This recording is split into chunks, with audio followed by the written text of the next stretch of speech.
Students, आज हम समझेंगे कि जो हमारे पास प्रोटेक्टर होती है वो क्या होती है और फिर किस तरह से प्रोटेक्टर की मदद से हम एंगल की मेजरमेंट कर सकते हैं। ठीक है जी। अब एंगल क्या होता है, पहला जो हमारे जहन में क्वेश्चन आता है वो ये आता है। बेसिकली एंगल हम ये कहते हैं कि अगर हम सिंपल सी एग्जांपल देखें तो घरों में जो घड़ी होती है, अगर हम वॉल क्लॉक को देखें तो उसमें जो एक सुई जो कि घंटे की होती है और एक जो मिनट की होती है वो रोटेट कर रही होती है इस तरह से। ठीक है। तो अगर अब हम उनमें जो एक हम रोटेशन देखें कि अगर वो सुई पहले इस जगह पर थी ए पॉइंट पर, अब ये बी पे आई, तो ये इसने जो रोटेशन कवर की है, ठीक है, ये एंगल कहलाएगा। मतलब कि रोटेशन को हम एंगल कहते हैं। अब उसको हम दो अंदाज में मेजर करते हैं। मतलब बेसिकली एंगल एक रेशो का नाम है। ठीक है। और हम जानते हैं रेशो के कोई यूनिट नहीं होते। तो अब एक एक में हम इसको रेडियंस में मेजर कर रहे होते हैं। ठीक है। रेडियंस होती है जी सर्कुलर मेजरमेंट के हवाले से, और एक होती है इसकी डिग्री मेजरमेंट। तो बेसिकली जो आज हम डिस्कस करेंगे, हम डिग्री मेजरमेंट के हवाले से एंगल की मेजरमेंट करेंगे प्रोटेक्टर की मदद से। तो अब एंगल को एक दफा हम दोबारा यहाँ पे रिवाइज करते हैं। फर्ज करें एक हमारे पास इनिशियल रे है इस तरह से। ठीक है।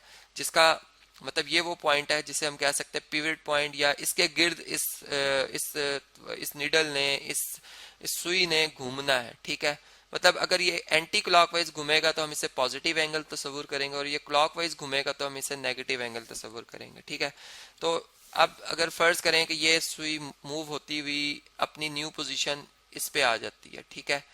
तो ये जो व्हाइट कलर में हमें इसका बाजू नजर आ रहा है, एक आर्म नजर आ रहा है जिसे मैं ए बी आर्म कहूंगा, ये इनिशियल आर्म कहलाएगा। ठीक है। इसे हम कहेंगे ये इनिशियल आर्म है। ठीक है जी। जबकि जो ये वाला आर्म है जहाँ पे आके ये रुक गई है ए सी, इसे हम कहेंगे इसका फाइनल आर्म, या फिर इसे कहेंगे टर्मिनल आर्म। ठीक है जी। तो ये भी हमारे पास आ गया। और वो कोना जिसपे ये एंगल मूव हो रहा है, बन रहा है, ठीक है, ये वाला जो, इसे हम कहेंगे वर्टेक्स। ठीक है जी। अब एंगल को अगर वेरिएबल क्वांटिटी जैसे हम जानते हैं, इसको हम थीटा से रिप्रेजेंट करते हैं।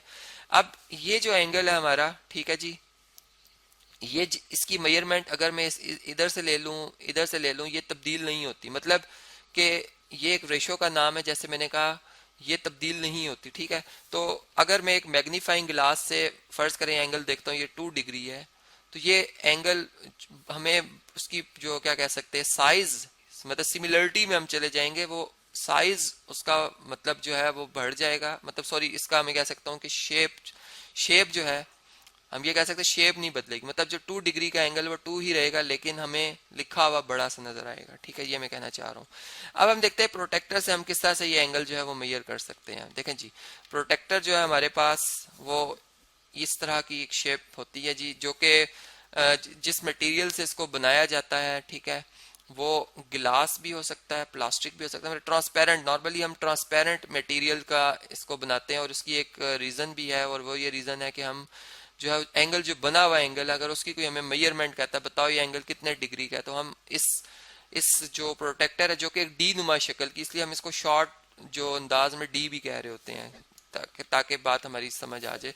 तो ये डी से हम इसको जो है वो एंगल को बता सकते हैं। अब इसको किस तरह से इस्तेमाल कैसे करना है, ये चीज जरा हमने अब समझनी है। मतलब इसमें डी में अगर आप देखें, हमने फर्ज करें ये ब्लू कलर में एक एंगल बना हुआ था, इसको देखना था ये कितने डिग्री का है। ठीक है। ये एक क्वेश्चन था हमारा, जो कि हमें बना बनाया मिल गया हमारे पेपर में, और हमने इसकी मेजरमेंट बतानी थी। अब हम क्या करेंगे, हम जो प्रोटेक्टर है, हम इसे इस जो एंगल है उसका जो वर्टेक्स है, ठीक है, उसी, या जो हमारी प्रोटेक्टर उसका भी वर्टेक्स, या इसको मैं कह सकता हूँ कि ये हमारे पास जो है वो सेंटर पॉइंट है, इसको इसी जगह पे रखना है हमने। ठीक है। मतलब इसको हम सेंटर पॉइंट कहेंगे। ठीक है। इसको वर्टेक्स के ऊपर रखना है, और इसकी ये जो लाइन है, ठीक है, अगर हम इस लाइन डी पे देखें तो ये वाली लाइन जिसपे जीरो आ रहा है, इसको जीरो लाइन कहा जाता है। ठीक है। इसको एग्जैक्ट जो एंगल बन रहा है उसके इनिशियल आर्म के ऊपर रखना है हमने। ठीक है। यहाँ पे मैं लिख भी देता हूँ, मतलब इनिशियल आर्म और ये जो जीरो लाइन है ये आपस में सुपर इम्पोज होंगी, या इसको मैं कौन साइड कह सकता हूँ। ठीक है। ये हमारे पास कौन सा जी, ये है जीरो लाइन। ठीक है। तो ये सबसे पहला हमारा बहुत जो है वो इम्पोर्टेंट वर्क होगा। अगर हम इसको गलत कर देंगे तो आगे एंगल की मेजरमेंट गलत आ जाएगी, क्योंकि स्टार्ट बेस हमने यहाँ से ऊपर चलना है गिनते हुए। अब देखें, आप देखेंगे यहाँ पर प्रोटेक्टर में दो तरह की काउंटिंग है, एक डिसेंडिंग ऑर्डर में, एक असेंडिंग ऑर्डर में। मतलब एक 0 से 10, 20, 30, 40, 50 ऐसा से बढ़ रही, और एक उलट में 180, 170, 160, 150 ऐसा से आ रही है। अब चूंकि हम एंटी क्लॉकवाइज चल रहे हैं तो हम देखेंगे असेंडिंग ऑर्डर, मतलब हम जीरो से स्टार्ट करते हुए ऊपर की तरफ जा रहे हैं, हम इस तरह से देखेंगे कि हमारा कौन सा एंगल बनता है। ठीक है, अब हम इस तरह से देखेंगे तो इनिशियल आर्म से हमने स्टार्ट किया, ये हमारा टर्मिनल आर्म है जो कि ब्लू कलर में हमें नजर आ रहा है, इसको मैं लिख भी देता हूँ, ये टर्मिनल आर्म है। ठीक है, अब कितना हमने रोटेट किया, कितनी रोटेशन है इसमें, यहाँ से पता चलता है ये 10 डिग्री 20 30 40 50 पे एग्जैक्ट हम देख रहे हैं कि ये 50 के ऊपर ये लाइन, इसका मतलब हमारा जो एंगल बन रहा है वो 50 डिग्री बन रहा है। ठीक है, मतलब डिग्री क्या होती है, डिग्री बेसिकली हम यूं कह सकते हैं कि जब एक पूरा सर्कल कंप्लीट होता है, मतलब ये फर्ज करें अगर ए पॉइंट है, ठीक है, और इस ए पॉइंट से मैंने एक पूरा चक्कर काटा और वापस मतलब मेरा इनिशियल आर्म फाइनल आर्म उसी पोजीशन पे आ गए, तो ये पूरा जो चक्कर होता है इसको हम कहते हैं ये 360 डिग्री, जिसके ऊपर पूरी एक हम कह सकते हैं डिटेल लेक्चर मौजूद है, आप देख सकते हो कि कैसे 360 डिग्री ये एंगल बनता है। ठीक है, अब उसमें एक और बात भी कि 1 डिग्री कितने एंगल को कहा जाएगा, 1 डिग्री कहा जाएगा जब एक एक ये सर्कल हमने बनाया जिसका कोई भी रेडियस है। ठीक है, एक इसको हम सरकमफ्रेंस भी कह सकते हैं। ठीक है, एक सर्कल जो है इसके अगर हम 360 पार्ट कर दें, ठीक है, तो वो जो छोटा सा एक पार्ट इसका बनेगा ना, अगर मैं इसको इससे मिला दूंगा तो ये जो छोटी सी एक रोटेशन बनेगी ये 1 डिग्री बन, जो अभी अभी जो है वो बहुत बड़ी नजर आ रही है। मतलब अगर हम इस प्रोटेक्टर में देखें तो हमें 1 डिग्री का एंगल नजर आ रहा है, किस तरह से नजर आ रहा है, अब मैं उस बात को आपसे जो एक्सप्लेन कर देता हूँ। देखें, अब फर्ज करें हमें एक और एंगल गिवन बताया जाता है कि आप इस एंगल की जो है मेजरमेंट करें, इनिशियल हम ऐसे ही रखेंगे, सही है, वर्टेक्स को सेंटर पॉइंट को डी के सेंटर पॉइंट को सी के ऊपर रखते हुए हम आगे चलेंगे। अब इस तरह से है कि अगर फर्ज करें हमारा जो टर्मिनल आर्म है वो कुछ इस तरह से है। ठीक है, इस तरह से आ रहा था। ठीक है, तो अब देखें ये हमारा जो है ये 70 और ये 80, मतलब हमारा एंगल 70 से आगे और 80 से पीछे है। अब कितने आगे है, हम यहाँ पे आ जाएं तो ये 70 की लाइन और ये 71 की, इधर 72 73 74 ये 75 होता है। मतलब अब जो हमारा एंगल बन रहा है वो 71 डिग्री बन रहा है। तो डी में ये जो आपको मामूली दो लाइंस के दरमियान नजर आ रहा है वो एक एक डिग्री के बाद ये लाइन आ रही है, मतलब ये अगर इस एंगल को हम देखें तो ये वाला एंगल मतलब ये वाला अगर होगा 31 32 33 34 35। ठीक है, इस तरह से 1 डिग्री के एंगल हमें नजर आ रहे हैं।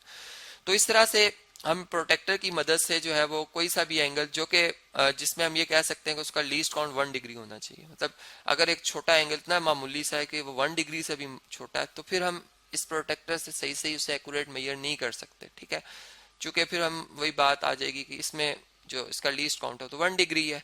तो यहाँ से फिर हमें पता चला कि अब कोई भी एंगल होगा अगर हम एंटी क्लॉकवाइज मेजर करना चाहते हैं तो वो इस तरह से, जैसे ये 50 डिग्री है, अब अगर कोई क्लॉकवाइज आता है तो देखें क्लॉकवाइज में चूंकि अगर हम इस तरह से आए कि हमारा इनिशियल आर्म ये हो, ठीक है, अब फर्ज करें ये इनिशियल आर्म पहले ये था, अब हम इसे कह रहे हैं, और फिर इस तरह से हम आएंगे तो ये जो एंगल होगा ये इसका सप्लीमेंट्री एंगल कहलाएगा। मतलब ये एंगल अगर ये 50 डिग्री का तो ये 130 डिग्री जो एंगल होगा ये इसका कौन सा एंगल कहलाएगा जी, सप्लीमेंट्री एंगल कहलाएगा, जो कि अपनी स्टैंडर्ड फॉर्म में नहीं लिखा हुआ। यानी स्टैंडर्ड फॉर्म जो होती है एंगल को लिखने की वो ये होती है कि इनिशियल आर्म को हमेशा पॉजिटिव एक्स एक्सिस पे रखा जाता है, जैसे यहाँ पे मैं रख रहा हूँ, और वर्टेक्स को हमेशा ओरिजिन पे रखा जाता है और फिर एंगल की मेजरमेंट की। ये स्टैंडर्ड वे जो कि जिस तरीके से हमने इस एंगल को यहाँ पर मेजर करके आपको समझाया है।